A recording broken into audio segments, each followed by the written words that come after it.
তেসরা সেপ্টেম্বর 2024, তেসরা সেপ্টেম্বর গত 2024 সালে বিধানসভায় আমরা অপরাজিতা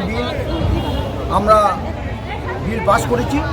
মুখ্যমন্ত্রীর নির্দেশে আমাদের এমএলএরা সর্বসম্মতিক্রমে বিল পাস হয়েছে, কিন্তু ওই বিল রাজ্যপালের সই হয়ে রাষ্ট্রপতির সই হয়ে আইনে পরিণত করলে ওই বিলের প্রভিশন রয়েছে যে কোনো মেয়ের উপর জবরদস্তি যদি কেউ করে 20 দিনের মধ্যে পুলিশকে তদন্ত করে সেই তদন্ত শেষ করতে হবে এবং কমপক্ষে আর হয়তো 10 দিন সময় দেওয়া যেতে পারে। 1 মাসের মধ্যে সমস্ত তদন্ত শেষ করে সেই ব্যক্তিকে তার সর্বোচ্চ সাজা হচ্ছে ফাঁসি কিংবা 20 বছর জেল। এই বিল আমরা শক্ত বিল, অন্য পশ্চিমবাংলার বাইরে সারা ভারতবর্ষে 29টা রাজ্যের মধ্যে কোনো রাজ্যে এই আইন পাস হয়নি। আমরা এই আইন পাস করলে অন্যান্য রাজ্য আমাদের দেখে ওই আইন পাস করবে এবং এই আইন পাস হয়ে গেলে মেয়েদের উপরে আমরা যারা দুষ্কৃতকারী, যারা মেয়েদের উপরে অত্যাচার করছে তারা অত্যাচার করতে ভয় করবে এবং তারা যদি কেউ অত্যাচার করে 1 মাসের মধ্যে তার ফাঁসি সাজা দেওয়া হবে। এই আইনের প্রভিশন, সেই জন্য আমরা সেই আইনের দাবিতে গতকাল আমরা হাজার হাজার লোক নিয়ে 242টা ব্লকে মিছিল করেছি।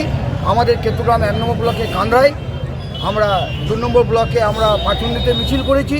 আজকে আমরা কেতুগ্রাম 2 নম্বর ব্লকে আমরা নিরোল অঞ্চলে, নিরোলের ওখানে আমরা সমাবেশ করে আমরা ওখানে অবস্থানে বসেছিল 2 নম্বর ব্লকের মহিলারা। আজকে 1 নম্বর ব্লকের মহিলারা এখানে কান্দ্রায় রাস্তায় তারা আন্দোলন করছে এবং তারা অপরাজিতা বিলকে আইনে রূপান্তরিত করার জন্য রাষ্ট্রপতির অনুমোদনের অপেক্ষায় তারা আন্দোলন করছে। সেই আন্দোলনের ধর্ণা অবস্থানে তারা বসে আছে এবং সেই মতো করে আমরা বিল পাস করার জন্য আমাদের মুখ্যমন্ত্রীর নির্দেশ মতো সারা বাংলায় আমরা এই আন্দোলন আমাদের মহিলারা চালাচ্ছে। ওই আলপনা, ওই পালিটা কেউ যেতে গেলে পাণ্ডুগ্রাম থেকে কেউ কোনো লোক আর ভয় করছে, সবাই চলে যাচ্ছে। সেই জন্য আমরা আজকে ধর্নাতে আমাদের আওয়াজ উঠবে যে আমরা একসঙ্গে আছি, মুখ্যমন্ত্রীর সঙ্গে আছি। বাংলার নেত্রী, আমাদের মা, আমাদের দিদি, আমাদের বোন, তার নেতৃত্বে যে আইন এনেছে বাংলায়, সেই আইন রাষ্ট্রপতিকে সই করতে হবে।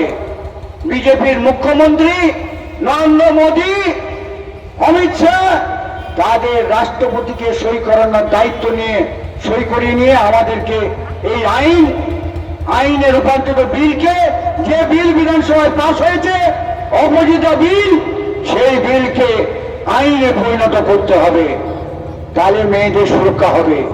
এই বলে প্রত্যেককে আন্তরিকভাবে শুভেচ্ছা জানাই। আমার সমবয়স্ক ভাইদের, আমার দিদিদের, আমার ছোট ছোট বোনেদের আমি আন্তরিক শুভেচ্ছা জানাই এবং আগামী দিনে এই আইনকে সবল করার জন্য যে ধর্নায় আপনারা পায়ে পা মেনেছেন তাতে আমাদের প্রত্যেককে ধন্যবাদ জানাই। আসুন, আইনে রূপান্তরিত করতে হবে। এখনই আপনাদের মিটিং করে আমি এখনই কলকাতা চলে যাব, কারণ কালকেই বিধানসভা 10টার মধ্যে আরম্ভ হবে। তো যে দাবি নিয়ে আপনারা এসছেন সেই দাবির মিটিং এইখানেই আমি সমাপ্ত ঘোষণা করছি। প্রত্যেককে আমার আন্তরিক শুভেচ্ছা অভিনন্দন জানাচ্ছি। এবার স্লোগান দিন, মিটিং এখানেই শেষ। এই চলবে।